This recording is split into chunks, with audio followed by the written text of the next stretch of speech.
À l'entrée de la ville réaménagée au XVIIe siècle, on trouve des bancs peut-être de part et d'autre de la porte du Portalet, en deçà ou au-delà du fossé, qui court tout autour de la ville, au pied des remparts. Exposée au sud, cette entrée offre l'occasion aux Roquemaurois de prendre le soleil lorsque le besoin s'en ressent.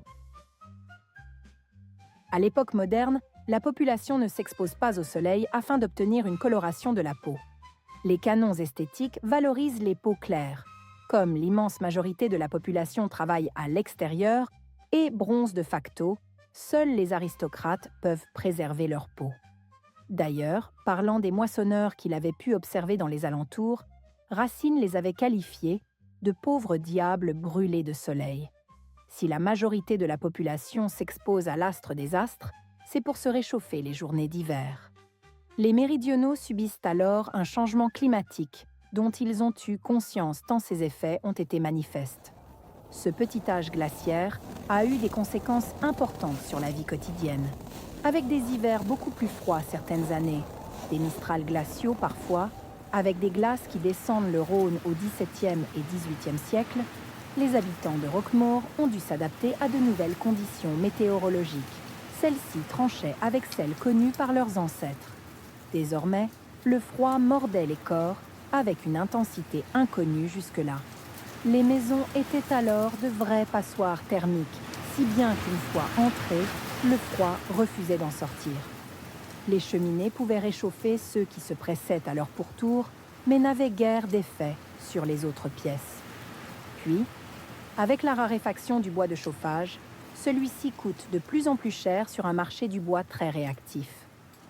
Pour se chauffer gratis, les belles journées ensoleillées et froides, nombre d'habitants cherchaient des cagnards, c'est-à-dire des lieux exposés au soleil, susceptibles d'emmagasiner la chaleur et offrant un abri au vent.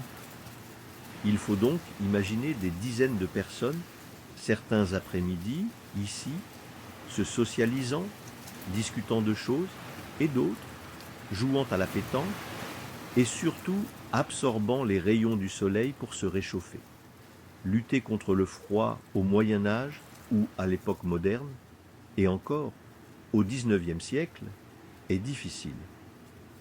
Les vêtements ne protègent pas autant du froid que ceux d'aujourd'hui faits de fibres très serrées, relevant parfois d'une technologie de pointe.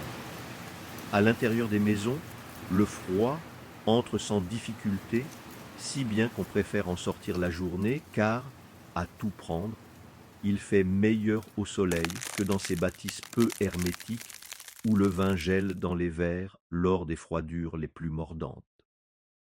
Le 1er juin 1614, le premier consul rend compte de l'hiver précédent. Celui-ci a été très froid et a tué beaucoup d'animaux. Le prix de la viande a connu une forte inflation. Après l'avoir entendu, les conseillers imposent une hausse des prix pour satisfaire le boucher et lui permettre de s'adapter à l'évolution du marché.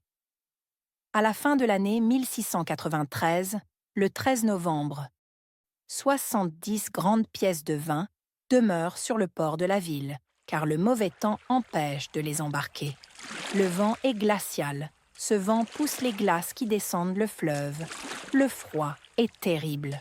Les registres de catholicité, où le curé de la paroisse Saint-Jean et Saint-Jean-Baptiste enregistrent les naissances, les mariages et les décès, transcrit la mort de 8 enfants en novembre 1693. Triste record. On mesure le chemin parcouru depuis cette époque qui voyait un enfant sur 2 mourir avant l'âge de 5 ans.